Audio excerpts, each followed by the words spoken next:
नमस्ते बच्चों। तो लास्ट क्लास में हमने स्टैंडिंग वेव स्टार्ट किया था। तो हमने उसका मैथमेटिकल एक्सप्रेशन डिराइव किया, उसको फिजिक्स पॉइंट ऑफ व्यू से समझा कि वो कैसे प्रोड्यूस हो सकती है। तो आज हम उसे ही आगे बढ़ाएंगे, ठीक है। तो चलिए, तो एक बार जस्ट छोटा सा रिकॉल हम कर लेते हैं कि हमने वहाँ पे कंक्लूजन्स क्या क्या निकाले थे। तो सबसे पहला कंक्लूजन था बच्चों, वो था कि स्टैंडिंग वेव प्रोड्यूस कब होती है, जब आपकी दो वेव अपोजिट डायरेक्शन में ट्रैवल कर रही हो, दोनों की फ्रीक्वेंसी सेम हो, यस, और एम्पलीट्यूड सेम हो। ये तीन प्राइमरी कंडीशन है। ये एग्जाम में कई बार पूछा जा सकता है कि इंटरफेरेंस कौन सी वेव्स प्रोड्यूस करती है और स्टैंडिंग वेव कौन सी वेव प्रोड्यूस करती है, ठीक है। तो इंटरफेरेंस के लिए कंडीशन सिर्फ क्या है, उसके लिए कंडीशन है कोहेरेंट सोर्सेस यानी same frequency and moving in same direction. Standing wave के लिए same frequency, same amplitude, opposite direction. तो ये वेव सुपरपोजिशन के बाद क्या प्रोड्यूस करती है, स्टैंडिंग वेव, ठीक है। तो आज हम स्टैंडिंग वेव की कुछ प्रॉपर्टीज को लिखेंगे और उनको कंपेयर करेंगे ट्रैवलिंग वेव्स के साथ, और उसके बाद हम आगे कुछ न्यूमेरिकल सॉल्व करेंगे यहाँ पे। तो चलिए, मैं ट्रैवलिंग और स्टैंडिंग साइड बाय साइड बना रहा हूँ, तो लेट अस कंपेयर देम। तो suppose I have a sinusoidal travelling wave, alright, this is sinusoidal travelling wave which is travelling to the right, ठीक है, and I have few points, the location here, okay, say this point is A, this point is B, this point is C, this point is D, this point is E, alright। तो इस sinusoidal wave में अब हमें देखना है कि इसको अगर हम टाइम अलाउ करें then what will happen, alright। तो it will shift to the right, ये आगे की तरफ बढ़ेगी, ठीक है। तो ये आगे बढ़ गई, तो ये जो पीक है उसकी वो थोड़ी आगे चली जाएगी। मैं थोड़ा t/4 टाइम ले रहा हूँ ताकि हमें समझ में आए। This will shift to here, this point will shift here, okay, and this point will shift here after some time, ठीक है, and similarly this point will shift here.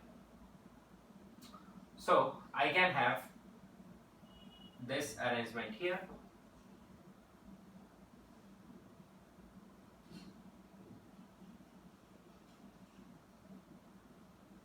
something like this.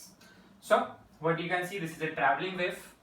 The wave or the pattern has traveled, and definitely if you see, तो ये जो कुछ इस तरीके से आएगी इधर, ये तो continuous wave रहेगी, ठीक है। Just to understand, so what has happened, the particle A which was here has moved down, particle B has also moved down, particle C has gone up, particle D also has gone up, particle E has come down. So this is what we have seen in this wave. This is a traveling wave, alright। ये black color से जो आप देख रहे हैं वो आपका t equal to 0 है, say for example, और जो आप blue color से देख रहे हैं वो आपका after 1/4 of time period, क्योंकि मैंने lambda by 4 इसे move करा दिया। So this is traveling wave। आप देख रहे हैं कि traveling wave जैसे आगे बढ़ रही है तो पार्टिकल्स ऊपर नीचे मूव कर रहे हैं, बट सारे पार्टिकल्स मूव कर रहे हैं, कोई पार्टिकल ऐसा नहीं है जिसने मूवमेंट ना किया हो इस दौरान, ठीक है, ओके। तो चलिए अब देखते हैं अपन स्टैंडिंग वेव, ताकि हमें डिफरेंस भी समझ में आ जाए इन दोनों का। स्टैंडिंग वेव,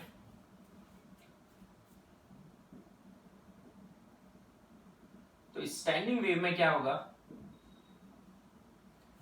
इधर दिखा रहा हूं मैं आपको, t equal to 0 instant, suppose आपको ऐसा दिखता है, for example string is flat, this say it is t equal to 0, you are having your points there, alright। points में सेम कंसीडर नहीं कर रहा हूँ, ठीक है, वो डिपेंड करेगा कि कौन कौन कैसे कैसे इंटरफियर कर रहे हैं, वो लास्ट लेक्चर में हमने डिटेल में देख लिया था। I am just taking few of the points here, say name it p q r s, okay, say p q r s, and here I have t. So these are the points I have. String is undeformed at this moment. Let us allow t by 4 time to it, ठीक है, and say what happens, this p, say this happens, this p is still here, r is still here, okay, and t is still here. So I'll call them node, okay, and say the q went up and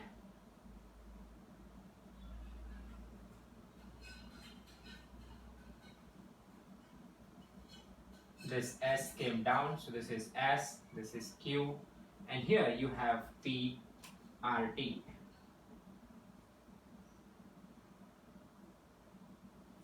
Okay, so this is at t equal to t by 4. Next instant, see, let's take at t equal to t by 2. What will happen? P and all these points will still be at the same location. The node will not move.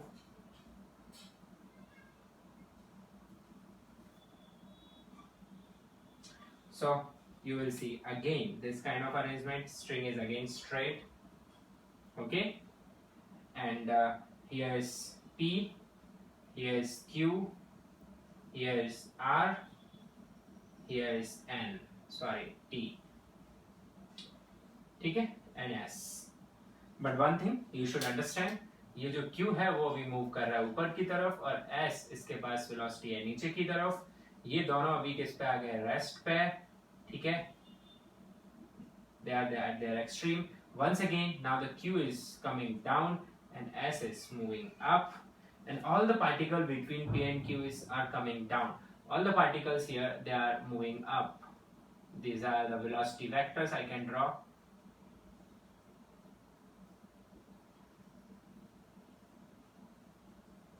Okay, same, you have this kind of velocity vectors here. This is moving down, further moving down, and this is further more, then less, and this is rest.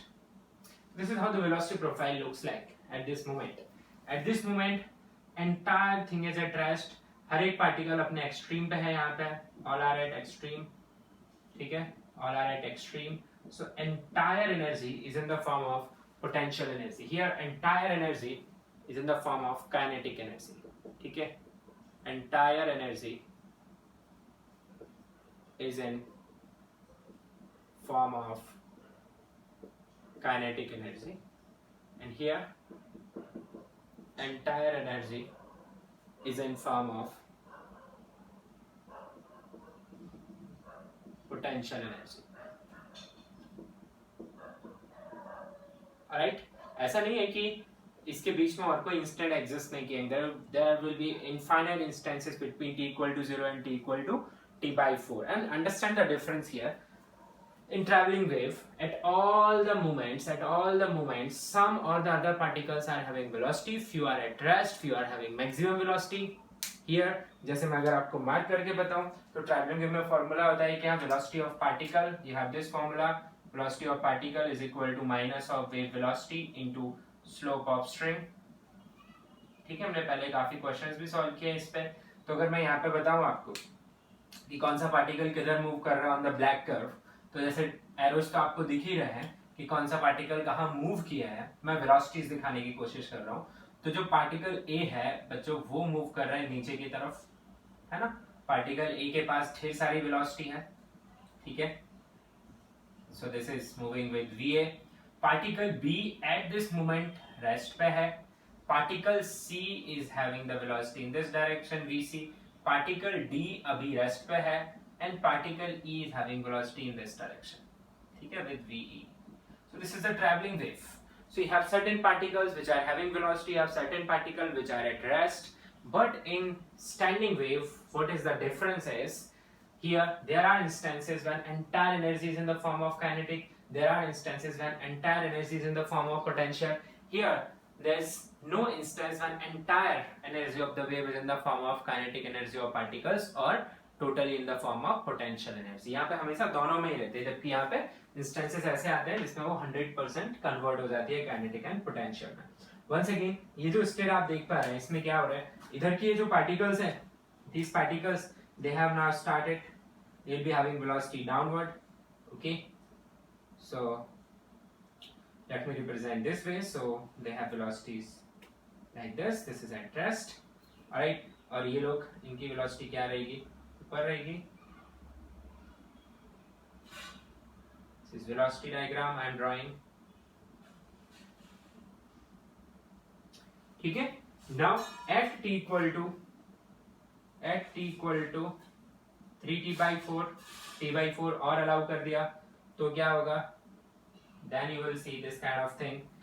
ये तो अभी इधर ही rest पे ही रहेगा, ये ऐसा हो जाएगा string. This is r point and here it will be like this. alright, ये आपका p point है, ये r है और ये t है. यहाँ पे पहुंच गया है s और यहाँ पे पहुंच गया है आपका q. और अभी सारे लोग रेस्ट पे हैं, ऑल आर एट रेस्ट.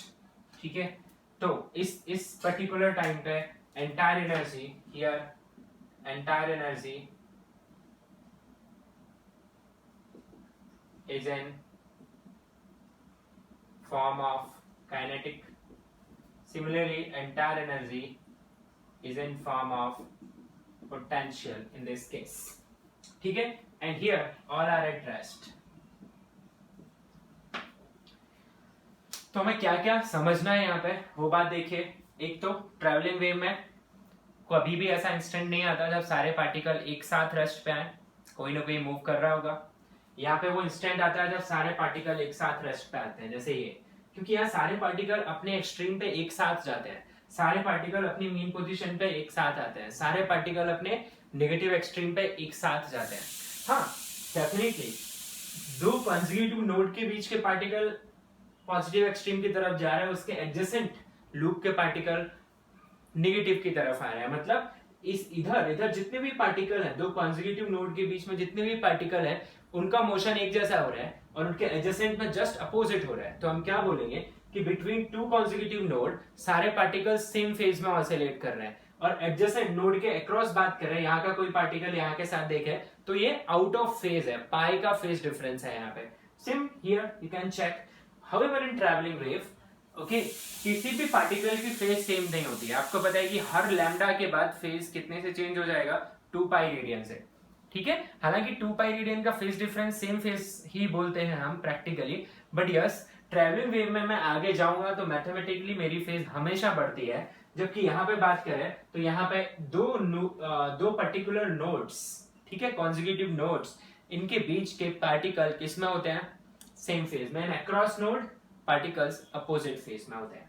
ठीक है, तो ये कुछ डिफरेंसेस हैं between travelling wave and standing wave. आप इन डायग्राम्स को बना लीजिए, फिर हम एक एक करके ना लिखते हैं. और हाँ, डेफिनेटली ये पॉइंट्स क्या कहलाएंगे आपके, this you will be calling anti nodes. These are anti nodes. ठीक है, एंटी नोड्स को मैं ए से दिखा रहा हूं. These are anti nodes. Here they are still anti node. Okay, they are antinode, they are node. Alright, और सबसे ऊपर वाले डायग्राम में भी आप दिखाएंगे ये नोड है, ये एंटी नोड है, ये नोड है, ये एंटी नोड है, ये नोड है. तो depending on the participating wave हो सकता है एक्सट्रीम्स एंटी नोड हो सकता है एक्सट्रीम नोड हो. ठीक है, लिख लीजिए इसे.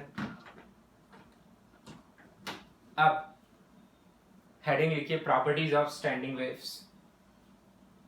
प्रॉपर्टीज ऑफ स्टैंडिंग वेव्स, और इसमें पहला पॉइंट ही लिख लीजिए जो कि हमने पहले भी लिखा है.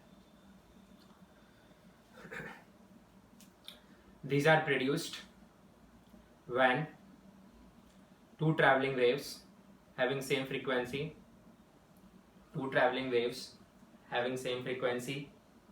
same amplitude and moving in opposite direction, superimposed.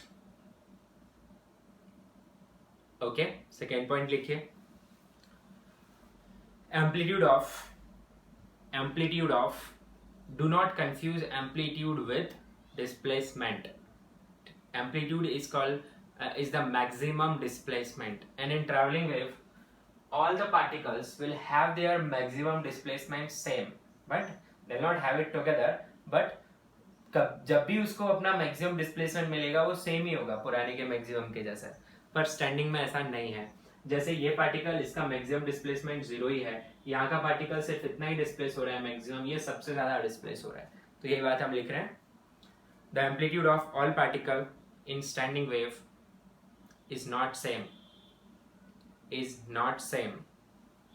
ठीक है, और एम्पलीट्यूड कैसे चेंज होता है मैथमेटिकली हमने लिखा है, a not was is equal to,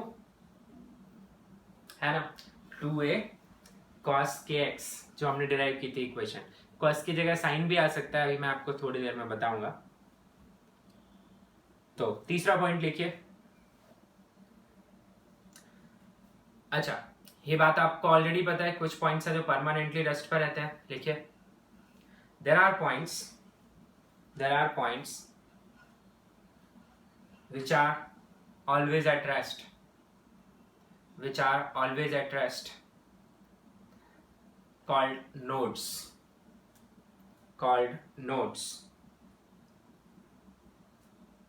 and distance between two consecutive nodes is lambda by 2. Distance between two consecutive nodes is lambda by 2. आगे लिखेंगे, points at which amplitude is maximum, points at which amplitude is maximum are called antinodes, and distance between two consecutive antinodes is lambda by 2. Distance between two consecutive antinodes is lambda by 2. आगे लिखिए, between every two nodes there is one antinode, between every two adjacent nodes, every two adjacent nodes there is one antinode, and between every two adjacent antinodes there is a node. Distance between a node and antinode, उसके आगे minimum लिख दीजिए, minimum distance between A node and antinode is lambda by 4। ठीक है, आगे लिखिए, total energy of string, STRING string, total energy of string, bracket में लिखिए kinetic energy plus potential energy, element between two consecutive nodes is constant. Two consecutive nodes is constant. It keeps on oscillating between kinetic energy and potential energy.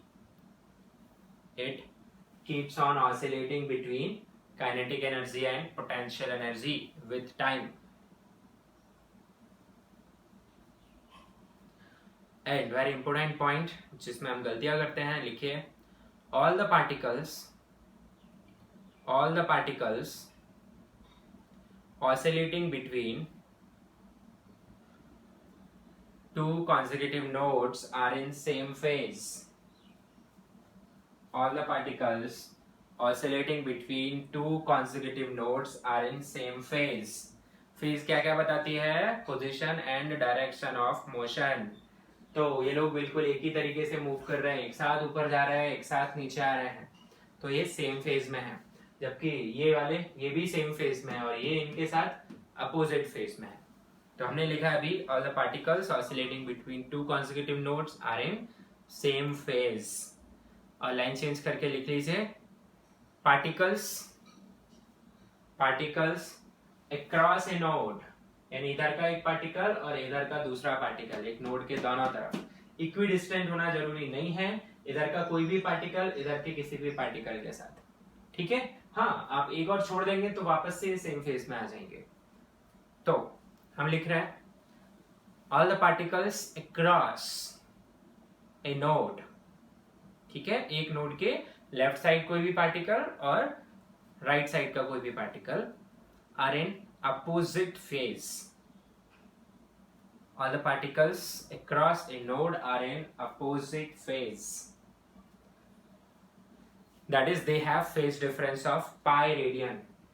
They have phase difference of pi radian.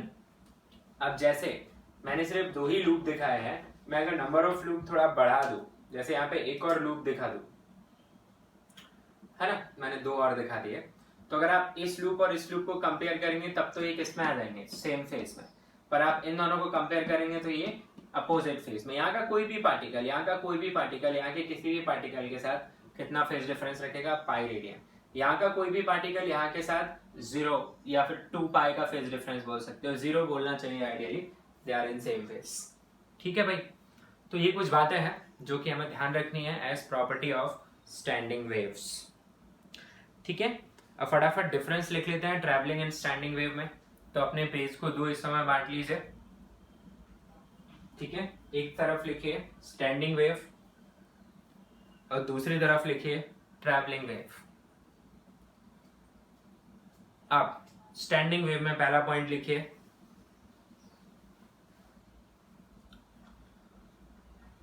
disturbance produced is confined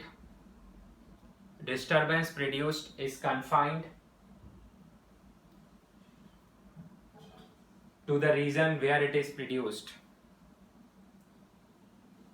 Disturbance produced is confined to the region where it is produced. So in standing wave, it seems that is as if energy is not traveling. Yeah, there are 2 waves which are traveling energy. So whatever energy is crossing from left to right in one wave, another wave it is crossing in opposite direction. So there is no net energy transfer across nodes. तो 2 node के बीच का जो भी disturbance है वो वहीं पर trap हो जाता है स्टैंडिंग वेव में. ठीक है, क्योंकि 2 वेव से बनती है ना स्टैंडिंग वेव. अब ट्रैवलिंग में लिख लेंगे disturbance produced in a region propagate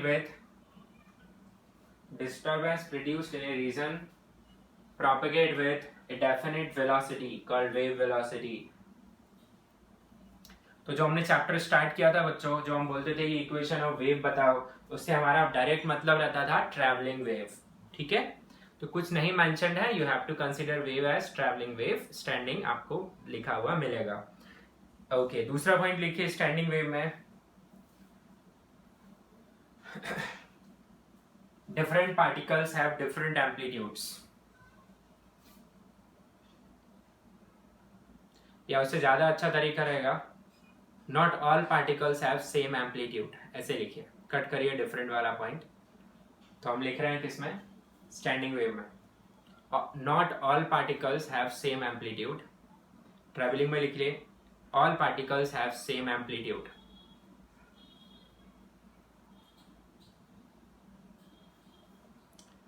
फिर इधर लिखिए there are particles which are always at rest. किसमें लिख रहे हैं अपन, स्टैंडिंग में. There are particles which are always at rest. Travelling में लिखिए there are no particle which is always at rest. There is no particle which is always at rest. Next point in standing. All particles reach their mean position simultaneously. तभी तो string कैसी दिखती है अपने को, एक इंस्टेंट पे, flat, no disturbance. Yes. All particles reach their mean position simultaneously or at same time. Traveling में not all particle reach mean position at same time. Traveling में कुछ mean position पे हैं तो कुछ किस पे भी एक्सट्रीम पे है ना. और जब ये लोग अपनी mean position पे आएंगे तो कोई और किस पे चला जाएगा, एक्सट्रीम पे. So not all particle reach at their mean position at same time in traveling wave. However in standing all reaches mean position at same time. ठीक है, फिर अगला पॉइंट लिखेंगे अपन,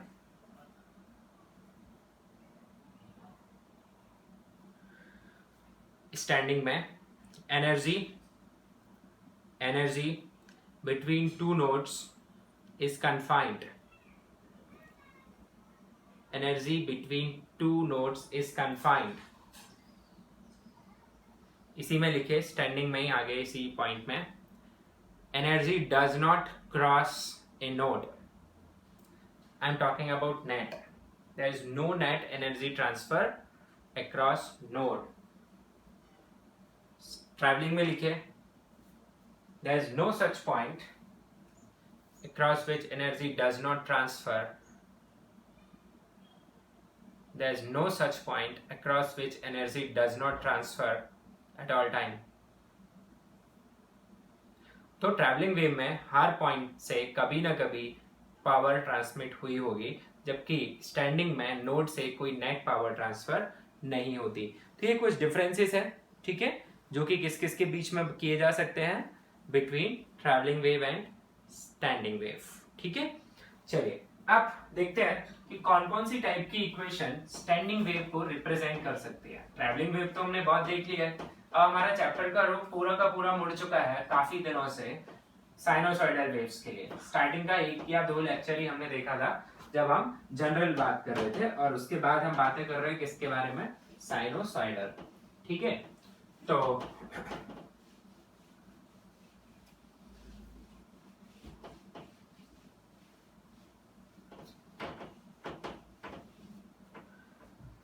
देखते हैं कौन कौन सी इक्वेशन ट्रैवलिंग वेव को दिखाती थी साइनोसॉइडल. तो आपके पास ऐसी एक इक्वेशन रहती थी, y is equal to a sin omega t minus k x plus delta, है ना, या फिर y is equal to a sin omega t plus k x plus delta. इस टाइप की इक्वेशन किसे रिप्रेजेंट करती थी, ट्रैवलिंग वेव को. ठीक है, अब दूसरे टाइप की इक्वेशन जो कि स्टैंडिंग वेव को रिप्रेजेंट करती है, तो मैं यहां पे लिख दे रहा हूं, ये किसे रिप्रेजेंट करती थी, ट्रैवलिंग वेव. अब स्टैंडिंग वेव को किसे रिप्रेजेंट किया अपन ने, स्टैंडिंग वेव को ऐसे लिख सकते हैं अपन, y is equal to a, ठीक है, sign k x cos omega T, और कैसे लिख सकते हैं, y is equal to a sin kx sin omega t, y is equal to a से cos kx sin omega t, या फिर y is equal to a cos kx cos omega t. all these equations represents a standing wave. अब इनमें differences क्या है, बस आप फटाफट देख लें. ओरिजिन ऑफ द सिस्टम यानी x इक्वल टू 0, मैंने x इक्वल टू 0 रख दिया तो y एट ऑल टाइम 0 आ गया, इसमें भी वही आ जाएगा. तो मैं यहां पे बोलूंगा origin that is x equal to 0 is a node. ठीक है, इन इक्वेशंस में देखिए आप, अब मैं x को 0 रखूंगा तो cos 1 बन जाएगा, और वहां पर जो एम्पलीट्यूड है, एम्पलीट्यूड क्या होता है स्टैंडिंग वेव का, ये टर्म होता है. अच्छा, अभी घबराए नहीं, आपने 2 नहीं लिखा है, 2 जरूरी नहीं है लिखूं मैं. ठीक है, जैसे मैं अगर इन इक्वेशंस में a/2 लिख दूं तो यहाँ पर फिर a ही आएगा, तो घबराने की जरूरत नहीं है. ठीक है, यहाँ 2a भी लिखा हुआ मिल सकता है और a अकेला भी मिल सकता है. सो नाउ अब यहाँ पे क्या दिख रहा है आपको, x को मैं अगर 0 रख दूं तो फिर ये टर्म क्या बन जाएगा, a बन जाएगा. मतलब at x equal to 0 amplitude is maximum, तो मैं बोलूंगा here origin that is x equal to 0 is an anti node. तो अब आपको क्वेश्चन टू क्वेश्चन सोचना पड़ेगा कि क्वेश्चन हमसे ओरिजिन पे नोड डिमांड कर रहा है या एंटी नोड कर रहा है, उसके हिसाब से आप इक्वेशन अज्यूम करेंगे. अब भाई इनमें भी तो दो इक्वेशन है, तो सिलेक्ट कैसे करेंगे, बहुत इजी है. फिर आपको टाइम का ओरिजिन देखना पड़ेगा. इस इक्वेशन में क्या हो रहा है अलग, इसमें t इक्वल टू 0 पे, y क्या आएगा 0. ठीक है, so here sorry at t equal to 0 y is a sin kx. तो स्ट्रिंग का शेप t इक्वल टू 0 पे साइन फंक्शन के जैसा दिखेगा. यहाँ पे at T equal to 0 y is 0। तो इस केस में आपको स्ट्रिंग t इक्वल टू 0 पे कैसी दिखेगी, स्ट्रेट। तो नाउ अगेन डिपेंडिंग ऑन अगर उसने टाइम दिया है नहीं दिया है तो दोनों ही इक्वली वैलिड है, ठीक है। तो उसके बाद यहाँ पे देखिए, यहाँ पे कैसे करेंगे, इस इक्वेशन में क्या हो रहा है, वही at t equal to 0 y is 0। तो यहाँ स्ट्रिंग स्ट्रेट दिखेगी और यहाँ पे क्या होगा, at t equal to 0 y is a cos kx। तो यहाँ पे स्ट्रिंग का जो शेप है वो किसका जैसा दिखेगा आपको, कोसाइन फंक्शन के जैसा। So all these equations represent standing waves, alright. तो मैं बता दे रहा हूँ यहाँ पे, ये जो इक्वेशंस मैंने यहाँ पे लिखी हुई है क्या बताती है, ये standing waves.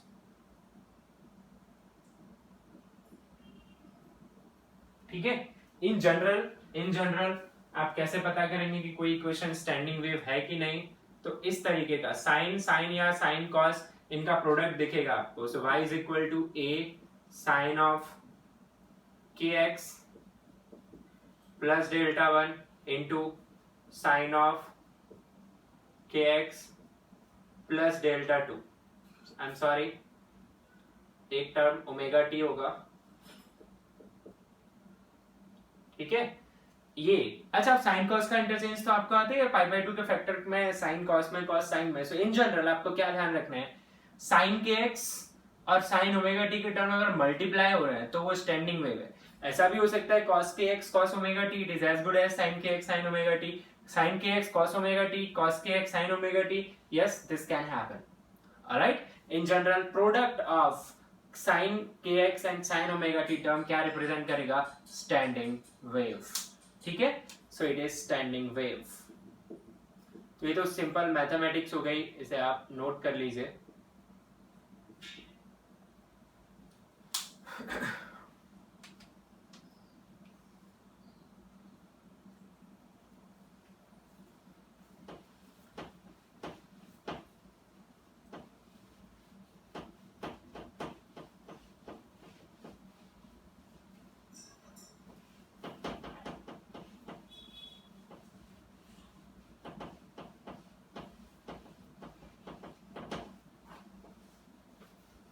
Now, let's understand the energy differences in traveling and standing waves. ठीक है, so energy of string carrying or having standing waves.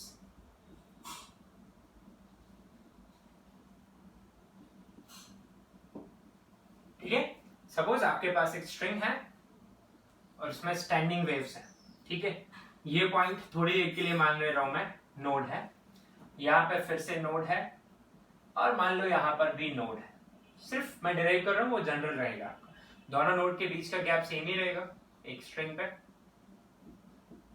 तो क्या होगा, ये कुछ इस तरीके से दिखेगा आपको, है ना, समझ पा रहे हैं।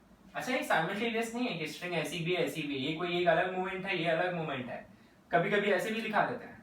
सो घबराने की बिल्कुल जरूरत नहीं है।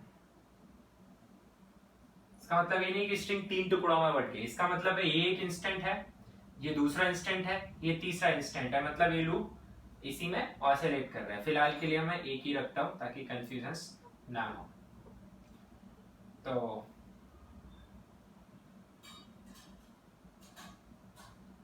ये कोई भी स्ट्रिंग है, ठीक है, और हम इसकी एनर्जी निकालना चाहते हैं। तो उसके लिए मैं मान ले रहा हूं ये मेरा एक्स एक्सिस है और ये वाई एक्सिस है, ठीक है, and this is standing wave. इसकी इक्वेशन लिख ले। तो भाई ओरिजिन क्या है हमारा, नोड है, तो फिर ये वाली इक्वेशन चल जाएगी। नोड है तो साइन के साथ के एक्स लिख दो। अब वो आपकी श्रद्धा है, कॉस लिखना है साइन लिखना है, उससे हमारी कैलकुलेशन को फर्क नहीं पड़ेगा। हाँ, अगर उसने टाइम बाउंड दे दिया है कि t इक्वल टू 0 या ऐसा लिख रहा है, फिर जरूर सोचिए। तो चलो फिलहाल के लिए मैं cos ओमेगा t लिख दे रहा हूँ, ठीक है, घबराने की कोई बात नहीं। तो ये स्टैंडिंग वेव है। अच्छा, इसकी पार्टिसिपेटिंग ट्रैवलिंग वेव क्या होंगी, ये भी क्वेश्चन कई बार आता है। तो आपको साइन के साथ kx चाहिए, cos के साथ ओमेगा t चाहिए। Sine c plus sine d क्या होता है, sine c plus d by 2 है ना। तो सी प्लस डी में ओमेगा टी नहीं चाहिए, यानी एक में ओमेगा टी को प्लस रख दो, एक दूसरे में ओमेगा टी को क्या कर दो माइनस। तो अभी हम थोड़ी देर में बात करेंगे उसकी, फिलहाल बस इतना ही रखते हैं। हमें इसकी एनर्जी चाहिए, तो हम ये तो जानते हैं कि इसकी जो एनर्जी है, टोटल एनर्जी किसी भी पार्ट की, वो kinetic energy plus potential energy से आती है। और इस स्टैंडिंग वेव स्टडी में हमने देखा है कि when potential energy is zero, kinetic energy क्या होगी, मैक्सिमम। तो मैं E को ke max के इक्वल भी लिख सकता हूं यहाँ पे। अच्छा, अब ke max क्या है, काइनेटिक एनर्जी, तो काइनेटिक एनर्जी पार्टिकल के पास ही होगी। तो एक काम करिए, यहां से कोई भी एक डिस्टेंस उठाइए, ठीक है, कोई भी एक लोकेशन x डिस्टेंस पे, और चूज कर लीजिए उसे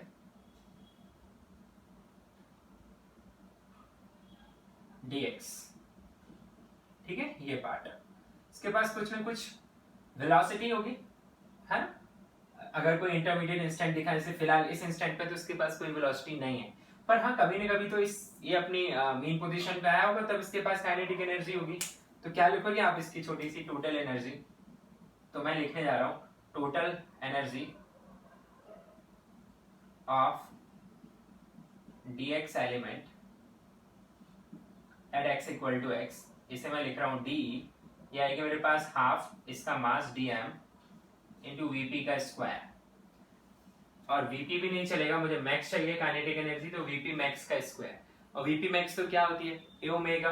तो क्या आ जाएगा आपके पास, ये de is equal to half of dm को म्यू dx लिख दूं, mu is mass per unit length here, into omega square a square. Yes, and what is a? Do not forget, this a is amplitude of this particle, whatever is the name of this particle, say it is p. This is amplitude of this particle. And how will you write amplitude of particle in standing wave? It is this a sin kx. You know it. At x equal to x, how much will be the amplitude? So d, it will be equal to half of mu dx into a square, where a is amplitude of, or you say maximum amplitude of standing wave. I'll mention it here. So a square into omega square. I'm sorry.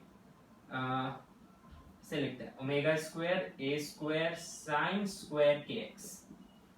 ठीक है भाई। अब क्या आएगा ये आपके पास, de is equal to half of mu into dx अलग कर लेता है, हम कैलकुलेशन कर रहे हैं अभी, कुछ खास नहीं है। म्यू इंटू क्या आएगा आपके पास, ओमेगा स्क्वायर ए square sine square k x into dx, ये आ गई टोटल एनर्जी। अब इसको एवरेज करेंगे, तो कहां से कहां निकालना है अपने को, बिटवीन टू नोड्स निकाल लूं, क्योंकि उतनी एनर्जी इन दो नोड के बीच में भी होगी। तो I am calculating energy of segment of string between two nodes। तो क्या करिएगा, इसे मैं E लिख दे रहा हूं, वो हो जाएगा मेरा इंटीग्रल ऑफ डी, और x चला जाएगा 0 से लेके जो भी लंबाई है इसकी। वैसे मैं आप लैम्डा भी पुट कर सकते हैं यहाँ पे पार्टिसिपेटिंग वेव्स का, तो मैं इसे फिलहाल के लिए L ले रहा हूँ। Between two nodes, definitely L की वैल्यू क्या आएगी बच्चों, उसमें कोई परेशानी की बात नहीं है। तो E is equal to integral, सब कांस्टेंट बाहर निकाल लो, half of mu omega square A square, अंदर बचेगा सिर्फ साइन स्क्वायर के एक्स, और इंटीग्रेशन होगा कहां से कहां तक, x is from 0 to L. Yes, and where L is lambda by 2 into dx. अच्छा, तो ये आपके पास इंटीग्रेशन आ गया भाई। तो ये इंटीग्रेशन आप लोग कर सकते हैं, साइन स्क्वायर के एक्स का इंटीग्रेशन 0 से L तक, वही cos टू थीटा का फॉर्मूला लगता है। वैसे यहाँ से आपको 1/2 का फैक्टर मिलेगा, ठीक है। तो मैं थोड़ा डायरेक्ट लिख दे रहा हूँ इसका जो इंटीग्रेशन यहाँ पे आता है। तो ये इंटीग्रेट करने के बाद आपको मिलेगा बच्चों x plus half of mu omega square A square x plus cos 2x लगाएंगे यहाँ पे, तो अपने को sin 2x का टर्म मिल जाएगा, so you will have sin of 2kx by k, 2k basically, and limits from 0 to L where L is also lambda by 2. आप देखिए यहाँ पे ये जो आपका kx वाला टर्म है, k अगर k क्या होता है, k इंटू एल बाई 2 करेंगे आप, सॉरी एल करेंगे, जिसे आप 2 pi by lambda into lambda by 2 लिखेंगे तो क्या बनेगा बच्चों, ये पाई बनेगा, और साइन पाई की वैल्यू क्या होती है, 0 है ना, और ये 2 है तो साइन 2 पाई भी 0 होता है, तो ये वाला फैक्टर बचेगा आपके पास सिर्फ, यस। और एक 1/2 का फैक्टर और आएगा जो मैंने यहाँ पे नहीं लिखा है साथ में, तो ये आता है इसका इंटीग्रेशन, ठीक है। तो जब आप इसे ओवरऑल लिखेंगे तो ये टर्म आ जाएगा 1/4 mu omega square A square into L, where L is the length between two nodes, ठीक है। अच्छा, अगर आपको कोई बीच की या इधर उधर की एनर्जी निकालनी है तो आपको वहां तक इसे इंटीग्रेट करना पड़ेगा इस एक्सप्रेशन को, ठीक है। तो ये आ गया आपकी नोड के बीच की एनर्जी, ठीक है। अब इसमें ध्यान क्या रखना है, एनर्जी पर यूनिट लेंथ अगर आपको याद हो, energy per unit length travelling wave में कांस्टेंट थी, आपको कंपेयर करा दूं मैं ट्रैवलिंग के साथ, ठीक है। तो मैं इधर दिखा रहा हूं आपको कि इन travelling wave energy per unit length total de by dx it was half of mu omega square a square, ठीक है, where a was amplitude of traveling wave, and what you have here in this case energy per unit length in standing wave, ठीक है। so यहाँ पे बता दे रहा हूं मैं आपको, ठीक है। इन स्टैंडिंग वेव, ये कंपैरिजन याद रखिए simply, energy per unit length is this half of mu omega square A square sine square k x. तो ये साइन स्क्वायर जो टर्म है उसका हाफ का फैक्टर और आ जाएगा जब आप किसी भी लेंथ में टोटल एनर्जी निकालने के लिए जाएंगे, जबकि यहाँ पे ऐसा कुछ नहीं होता है। This is the energy density, energy per unit length of a traveling wave, and that is the energy per unit length of a standing wave. All right, so this is the result you have between two consecutive nodes. You have this 1/4 mu omega square a square into L, so you note this down. हाँ, और इसमें एक point जरूर note कर लें, यहाँ पे जो A है आपका, ये A है बच्चों maximum amplitude of standing wave. कभी कभी इक्वेशन अगर उसने 2a दे दी, अगर उसने इक्वेशन लिखा है y इक्वल टू 2a, तो वहां a की जगह पे क्या पुट करिएगा 2a, तो 4a स्क्वायर हो जाएगा, फिर 4 से 4 कैंसिल हो जाएगा, ठीक है। तो वो आप ध्यान रखेंगे वहां। चलिए मिटा दे रहा हूं मैं, कंपैरिजन याद रखें एनर्जी डेंसिटी का।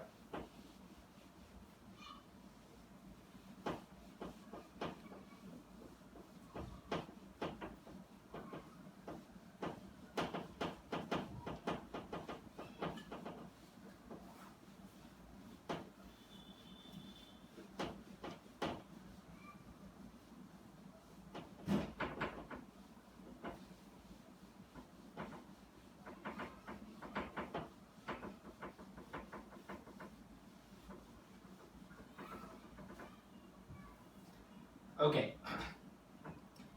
चलिए हम कुछ न्यूमेरिकल सॉल्व करते हैं ऑन दिस स्टैंडिंग वेव। तो पहला क्वेश्चन लिखिए, two waves which are given as 4 sin y1 is equal to 4 sin 3x minus 2t and y2 which is equal to 4 sin 3x plus 2t।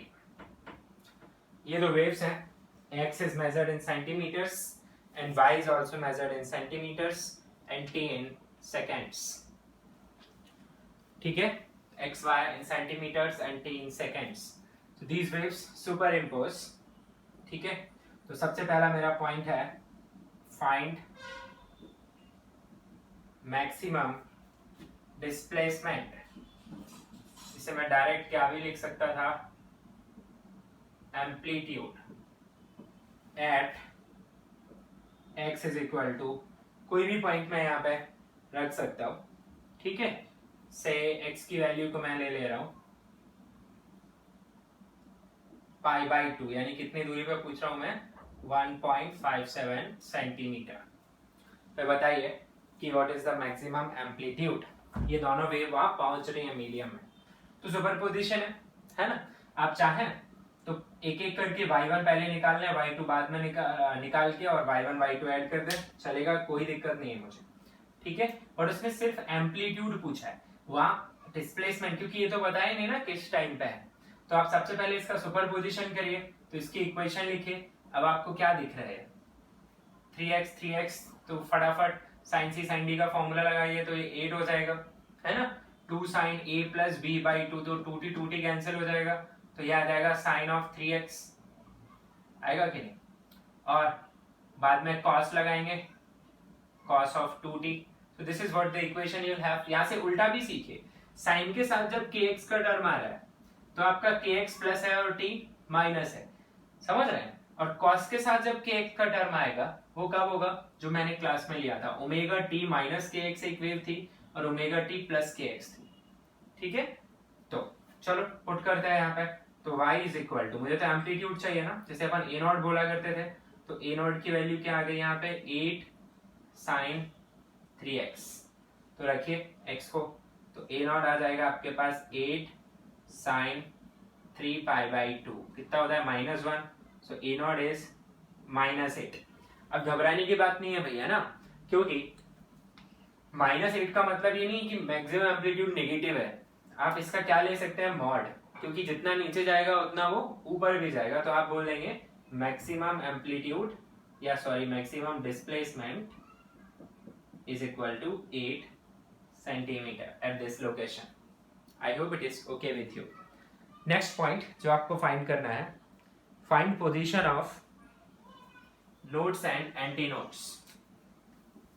Second part है आपका position of nodes and anti nodes.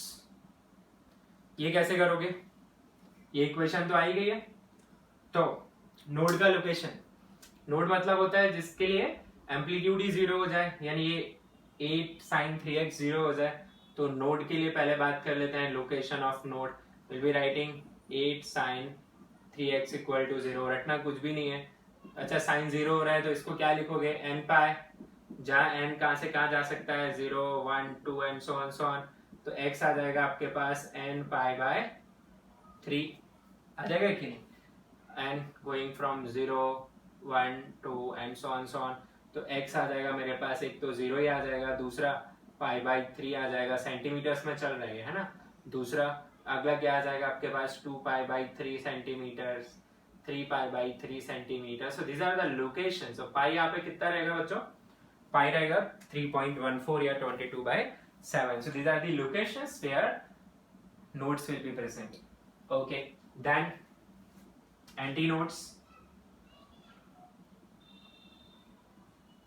Antinodes के लिए क्या करोगे, ये जो आपका 8 sign, या सीधा 8 भी हटा लो आप, साइन 3x, इसे आप प्लस या -1 कुछ भी बनने देंगे, तो आपका साइन 3x क्या लिख देंगे आप भाई, π/2 का कैसा मल्टीपल, ऑड, तो लिख दीजिए चलो 2n, -1 +1 कुछ भी लिख सकते हैं, उसमें चिंता की कोई बात नहीं है, जैसे मैं अभी लिख रहा हूँ +1, आप चाहें तो क्या भी लिख दें -1, सिर्फ लिमिट चेंज होगी, तो मेरा जो n है यहाँ पे वो 0 से स्टार्ट कर लेगा, और आपने माइनस लिखा तो 1 से करेगा, नथिंग टू वरी अबाउट, ठीक है। तो ये sin x नहीं होगा, सॉरी, ये आपका होगा 3x क्या बनेगा, 2n + 1 π/2, तो आपका x क्या बनेगा फिर, 2n + 1 π/6, n सेम है, तो x जरा निकालिए, तो पहला नंबर आपको मिलेगा π/6, दूसरा मिलेगा आपको 3π/6, तीसरा मिलेगा आपको 5π/6 and so on, so these are location of anti nodes. आप एक बात वेरीफाई करके चेक कर लीजिए, दीज आर इक्विडिस्टेंट। जैसे इन दोनों के बीच में गैप कितना है, π/6। इन दोनों के बीच में गैप निकालिए जरा, π/3 एंड 3π/6। तो इसको लिख दूंगा 2π/6, 3π/6, π/6 आएगा difference. So you can check that. और दूसरी बात ये भी चेक कर सकते हैं, what is the lambda. Lambda निकाल सकते हैं भाई, बिल्कुल। के कितना है 3, तो लिखेंगे 2π/λ equal to 3, so lambda is 2π/3, so here lambda is 2π/3। ठीक है, you can check.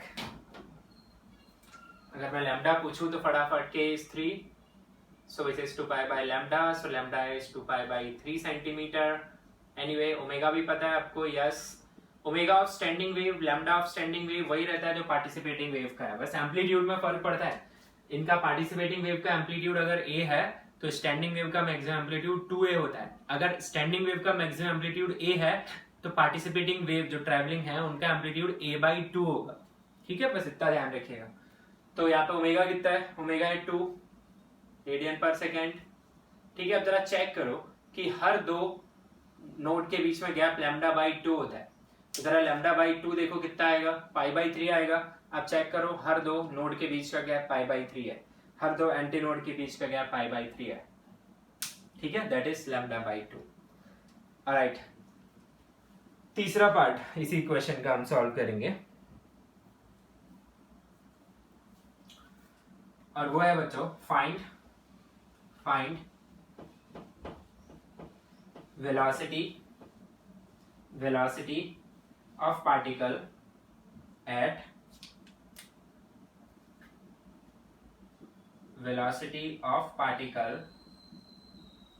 at x is equal to,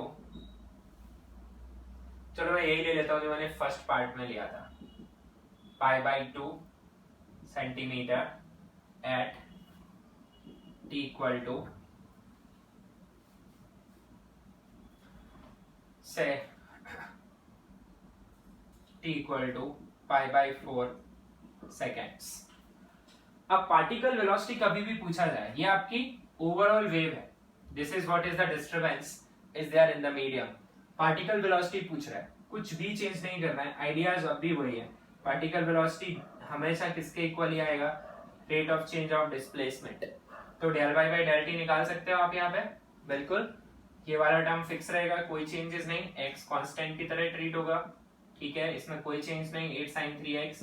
अब इसका डिफरेंशिएशन आएगा, ये होगा माइनस ऑफ साइन 2t और साथ में 2।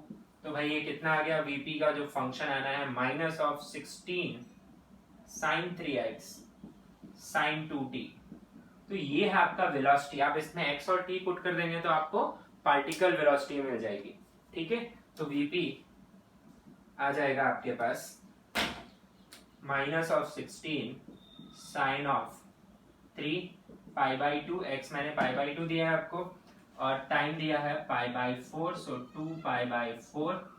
सो व्हाट विल यू हैव, समझ गए होंगे ये पार्ट आप।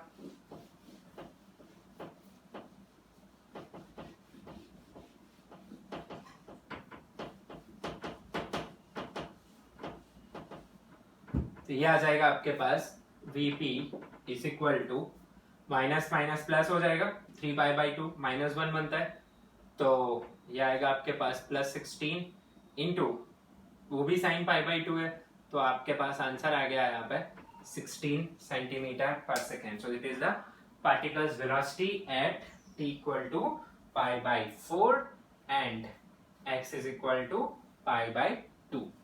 कोई दिक्कत इसमें? ओके चलिए, इसका नेक्स्ट पार्ट आप बताने वाले हैं, बिल्कुल बेसिक क्वेश्चन पूछा है मैंने। Find energy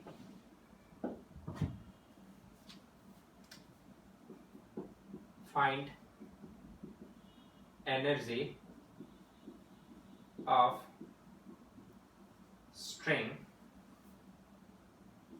between a node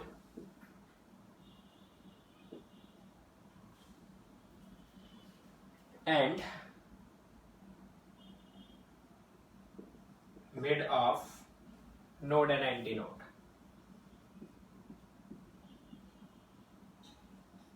और मैं डेफिनेटली एडजेसेंट की बात कर रहा हूँ यहाँ पे, ठीक है। तो मैंने क्या पूछा हुआ है कि आपके पास नोड है ना, एंटी नोड्स होंगे बिल्कुल।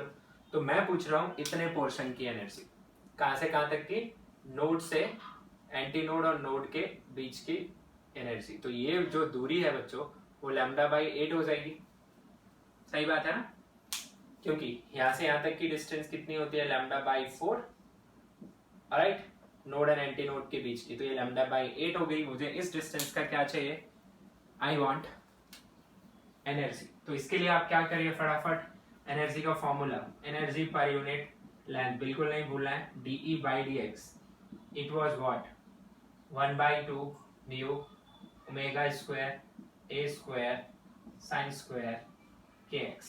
यस, फटाफट लिख लीजिए, dE is equal to half of mu omega square a square sin square, इसे लिख लीजिए 2π/λ into x into d x, and limit कहाँ से कहाँ तक जाएगी, 0 से λ/8, ठीक है।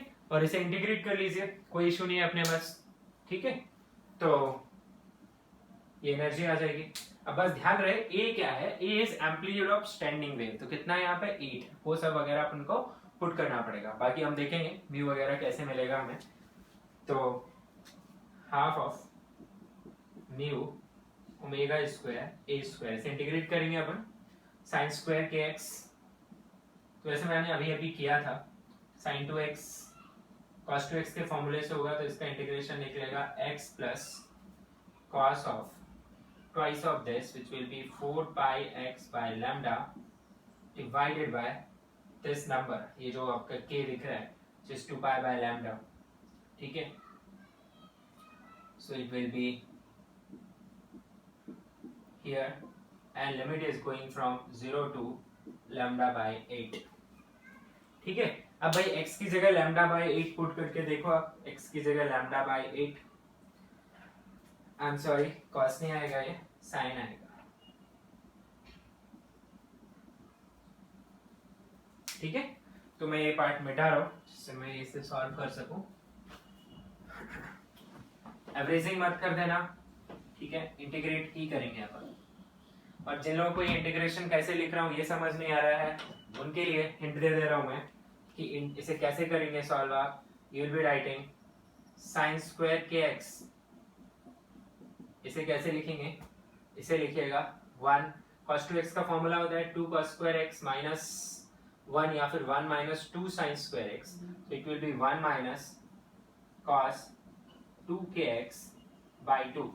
तो बस जैसे आप इसे लिख देंगे तो 1/2 कॉमन आ जाएगा, 1 का इंटीग्रेशन x आ जाएगा, cos का इंटीग्रेशन क्या होता है, sin होता है, yes. So you will have the sin term here, and ये जो 2k है वो आपके डिवाइड में भी चला जाएगा। एक बार प्लस माइनस जरूर चेक कर लेता हूँ मैं कि वहां पे आपका प्लस आएगा या माइनस आना चाहिए। तो वहां पे बच्चों माइनस आएगा, बस ये प्लस नहीं आएगा, ये आप उधर भी करेक्ट कर लेना डेरिवेशन में, ठीक है, क्योंकि cos का इंटीग्रेशन प्लस साइन होता है, हाँ? वो माइनस वहीं पर आएगा। तो चलो बढ़िया, लिमिट्स पुट कर ले। तो एनर्जी आ गई अपने पास half of mu omega square A square, अच्छा ये हाफ मिलके 1/4 हो गया, x की जगह पे λ/8 माइनस λ/4π, ये जो नंबर है ऊपर चला गया, और ये आ जाएगा मेरे पास साइन ऑफ, अब देखिए 4π/λ इंटू λ/8, घबराए ना, आपको याद ये रखना है, ठीक है। So this will be 2, you cancel this, so you'll have 1/4 mu omega square a square λ/8 minus sin π/2 is 1, so you'll have λ/4π. So you can't do anything, just have to leave it. So this is what you get, 1/4 mu omega square, can take lambda common, है ना, you can also take 4 common, so it will become 16, you'll be having half minus 1/π। अब क्या करोगे, आपके पास omega की जगह कितना put करोगे, ओमेगा की जगह पुट करेंगे 2, फिर ए की जगह कितना पुट करेंगे, ए की जगह पुट करेंगे 8, फिर लैम्डा कैसे निकालेंगे, तो लैम्डा अभी अभी मैं बताई था 2π/k, तो लैम्डा आएगा आपके पास 2π/3 विच इज लैम्डा हियर। ठीक है भाई, अब लैम्डा निकालने के बाद और क्या बचता है, म्यू। तो म्यू ऐसे नहीं निकलेगा। म्यू निकालने के लिए मुझे किसकी जरूरत पड़ेगी, म्यू निकालने के लिए मुझे जरूरत पड़ेगी how much is tension, at least I need tension, because यहाँ से मैं वी में निकाल सकता हूँ। So to get mu we need tension in string. तो वो आपको क्वेश्चन में दिया होगा, मैं आपको सिर्फ अप्रोच बता रहा हूँ कि एनर्जी अगर पूछा उसने तो कैसे सॉल्व करेंगे। आई थिंक इसमें किसी को कोई प्रॉब्लम नहीं होगी, आप सॉल्व कर सकते हैं। ठीक है, चलिए आगे बढ़ते हैं अपन।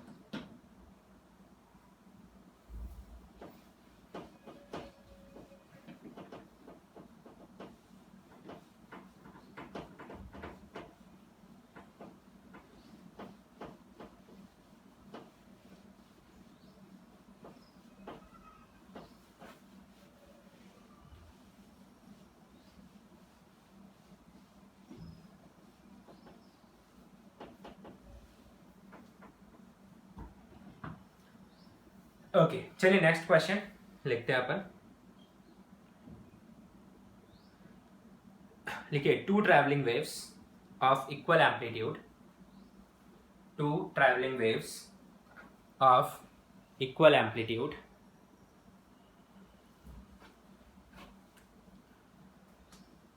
and equal frequencies moving in opposite direction on a string interfere and produce in numericals interference and superposition interchangeably use होते हैं, हालांकि interference is a special type of superposition। ठीक है, standing wave is again a special type of superposition। so to produce standing wave, और उसकी जो equation है वो ये दी हुई है, y is equal to a cos kx, change कर रहा हूं मैं, इक्वेशन ये दी हुई है sin kx cos omega t। ठीक है, तो सबसे पहला मैं आपसे पूछ रहा हूं, right equation of participating traveling waves,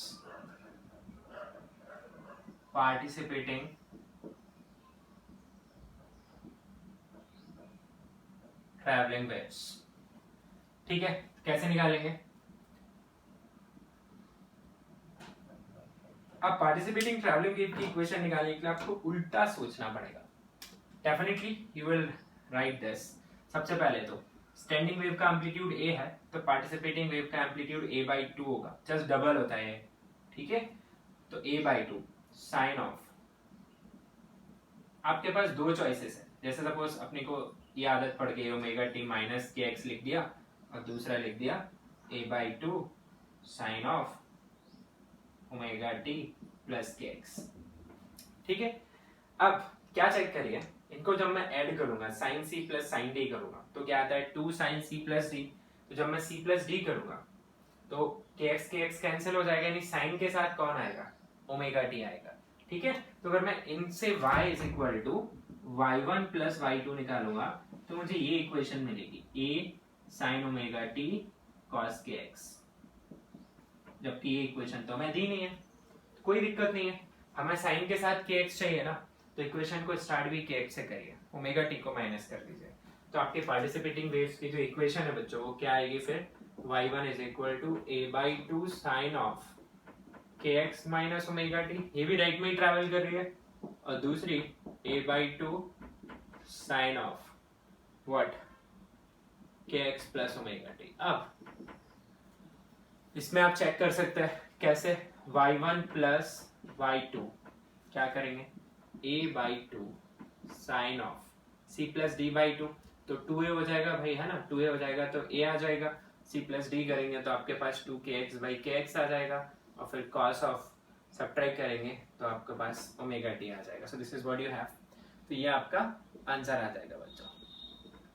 अब ये तो इसको सॉल्व करने का इनफॉर्मल तरीका है, है ना, हिट एंड ट्रायल जैसा है।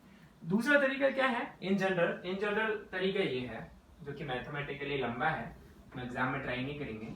आप अननोन्स मानते हैं, आप मानते हैं कि equation suppose y1 is equal to कुछ एक नंबर मान लिया, सपोज आपने a not sine of omega T minus k x plus delta, ठीक है, और दूसरा अपोजिट डायरेक्शन में ट्रैवल करता हुआ मान लिया a नॉट से sine of omega T plus k x plus delta, ठीक है। आप डेल्टा भी डिफरेंट मान सकते हैं, इनिशियल फेजेस डिफरेंट हो सकते हैं। Then what you do y1 plus y2 and y, what you do, you just put these numbers, y की जगह ये पुट करेंगे, इनको mathematically sin c plus sin d से सॉल्व करेंगे, and then you get your value of delta from there, ठीक है।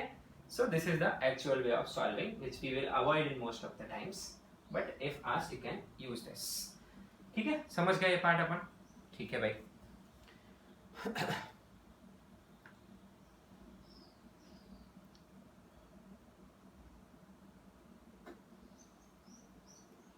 Okay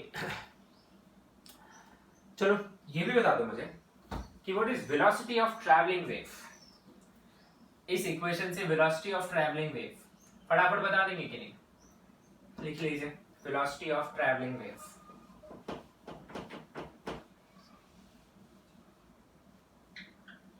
तो velocity of travelling wave omega और के की मदद से निकल जाएगा, है ना। तो क्या कर पाएंगे अपन यहाँ पे, second part velocity of travelling wave, क्योंकि स्टैंडिंग वेव में एनर्जी ट्रैवल नहीं कर रही है अक्रॉस नोड, तो क्या लिखेंगे अपन, v is equal to omega by k, yes और no. Omega is what, 2 pi f and k is 2 pi by lambda, so you get v equal to f lambda. Can solve this, yes, all right. If I ask what is the position of node which is closest to the origin, this is basically HCV example which I am molded a little. So can you find position of a node which is closest to the origin? Yes, you should try. तो सबसे पहले तो यहाँ पे जो node है origin is itself a node, can you check. तो आज ब्लू इंक से लिखना है, पागलपन हो गया।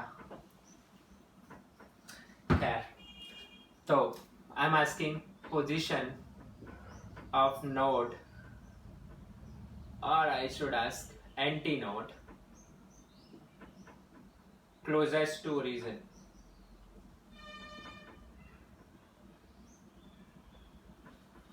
तो कोई दिक्कत की बात नहीं है, फटाफट एंटी नोड की कंडीशन लगा दीजिए आप। साइन के एक्स को क्या रख दीजिए, प्लस माइनस 1, तो आपका के एक्स क्या बन जाएगा, 2n प्लस 1 पाई बाई 2, है ना। एंड स्टार्टिंग मैंने प्लस 1 लिया तो 0 से स्टार्ट कर सकता हूँ फिर आपका जो x है, x क्या आ जाएगा, you get this 2n plus 1 into pi by 2 into 2 pi by lambda, yes. So it will cancel out, so you'll have your x as this number which is 2n plus 1 into lambda by 4, yes, and going from 0 1 2, ये आपके क्या आएगा anti node. अब origin के सबसे पास में anti node क्या है, तो आप देख लीजिए, smallest number, smallest positive value of x क्या आ जाएगी आपके पास, x will have this lambda by 4, then you'll have next one is 3 lambda by 4, 5 lambda by 4, so the closest antinode from origin is lambda by 4। ज़्यादा कुछ नहीं होना है कि अरे तो वैसे ही lambda by 4 ही आना चाहिए, नहीं, वो इसलिए आ रहा है क्योंकि origin is a node और node से antinode की दूरी कितनी होती है, lambda by 4। It's not necessary that origin is always a node, ठीक है। जैसे मैं क्वेश्चन थोड़ा सा चेंज करता हूँ यहाँ पे, आप देखिए कि फिर कैसे आप सॉल्व करेंगे, ठीक है। जैसे यही क्वेश्चन मैं पूछ रहा हूँ, just a little change, say I write this y is equal to a sin kx plus say pi by 3 into cos omega t, and I ask the same question, position of antinode closest to the origin.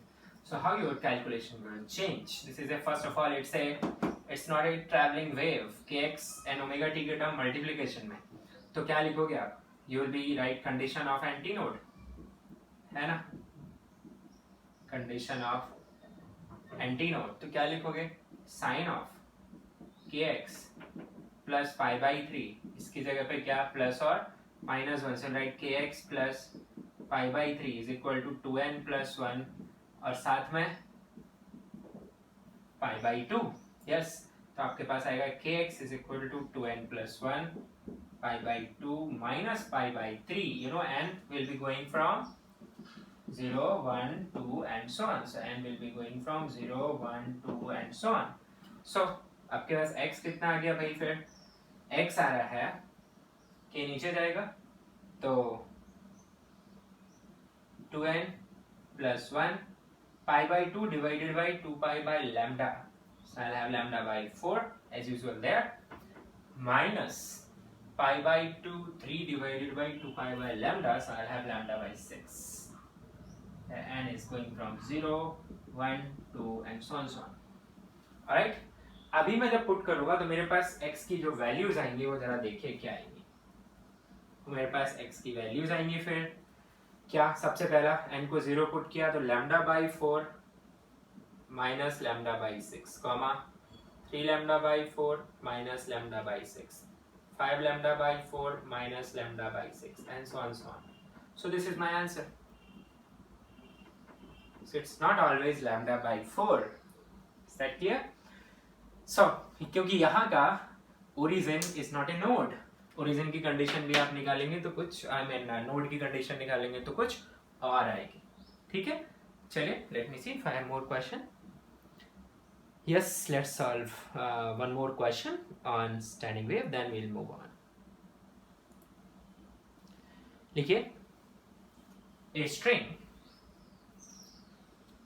fixed at both ends, fixed at both ends. जब भी बोला जाए fixed at both ends, आप fixed end तो move ही नहीं कर सकते ना कभी, और उसमें अगर standing wave प्रोड्यूस होनी है तो fixed end को कंपलसरी क्या बनना पड़ेगा? नोड, ठीक है, ध्यान रखें ये बात। तो a string fixed at both ends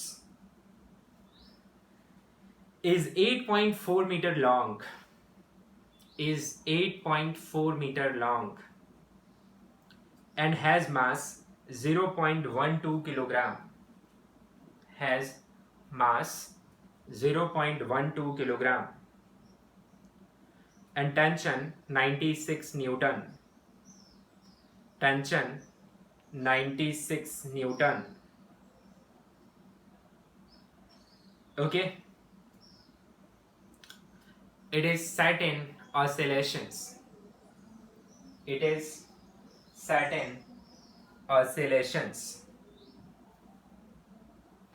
तो सबसे पहला पुराना वाला पार्ट पूछ ले रहा हूं मैं, स्पीड ऑफ वेव बताओ। अब स्टैंडिंग वेव भी बनेंगे या नहीं बनेंगे वो अलग बात है। डिस्टर्बेंस प्रोड्यूस किया, कितनी स्पीड पे जाएगा? स्पीड ऑफ वेव, तो फटाफट formula root of T by mu, ये मैंने 96 दिया है। अच्छा, मास वगैरह भी दिया है मैंने, मास कितना है? 0.12 और ये जो दिया मैंने लेंथ वो कुछ 8.4 दिया है, ठीक है भाई, इन्हीं नंबर से निकाल लेते हैं जो भी आएगी।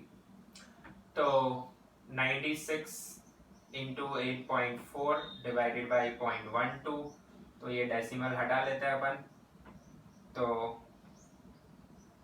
12 8 जा 96, so I have this number with me, 8 into this root 84, basically 840। इसको सॉल्व करना पड़ेगा आपको, देखता हूँ मेरे पास आंसर है। तो ये आता है आपके पास 8√105 मीटर पर second. 105 is almost 10 only, yes. 11 का स्क्वायर 121 होता है, ये 10 के आसपास ही है, तो आप बोल सकते हैं लगभग 80 मीटर पर सेकेंड इसकी स्पीड है वेव की।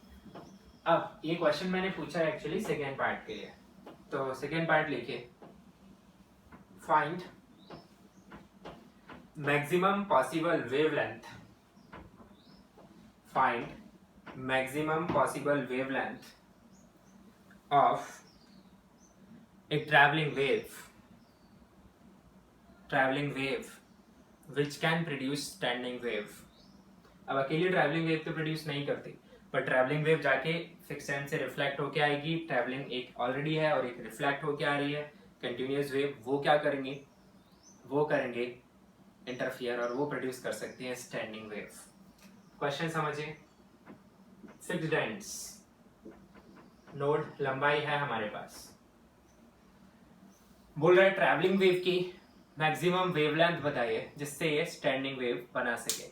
अब स्टैंडिंग वेव के लिए तो ये ढेर सारे नोड रख सकती है, मुझे तो कोई आपत्ति नहीं है ना, ये कितने भी नोड रख ले, यहाँ पे यहाँ पे यहाँ पे।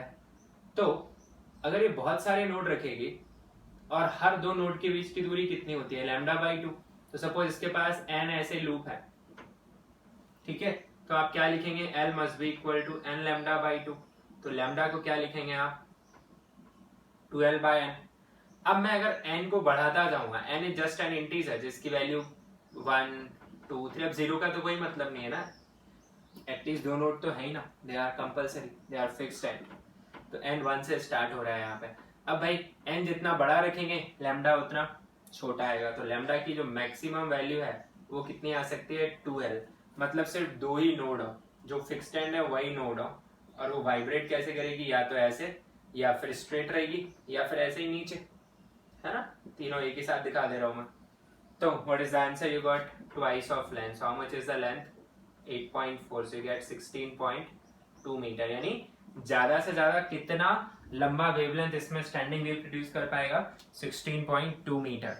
ठीक है, छोटे से छोटा तो कितना भी बोल सकते हैं, पर हाँ हर वेवलेंथ यहाँ पे स्टैंडिंग वेव प्रोड्यूस नहीं कर पाएंगे, सिर्फ कौन सी कर पाएंगे, सिर्फ यही कर पाएंगे। लैम्डा क्या क्या बन सकता है, 12 बन सकता है, और क्या बन सकता है, 12/2 बन सकता है, 12/3 बन सकता है, 12/4 बन सकता है, and so on. So only these wavelengths can produce standing wave in this setup, not all. ठीक है, यही क्वेश्चन से स्टार्ट होती है कहानी वाइब्रेशन ऑफ स्ट्रिंग्स की, जिसके प्रिंसिपल पे आपका गिटार काम करता है या कोई भी स्ट्रिंग ऑपरेटेड इंस्ट्रूमेंट्स। ठीक है, तो चलिए अगले लेक्चर में मिलते हैं हम वाइब्रेशन ऑफ स्ट्रिंग्स के साथ। तो यहाँ तक थी आपकी कहानी स्टैंडिंग वेव्स की। स्टैंडिंग वेव्स की कहानी खत्म नहीं हुई है, ऐसा मैथमेटिक्स खत्म हो गया, इसका एप्लीकेशन आएगा वाइब्रेशन ऑफ स्ट्रिंग्स में, and it is the last part of waves on string. इसके बाद आएगा आपका साउंड वेव्स। ठीक है, ऑलराइट, थैंक यू।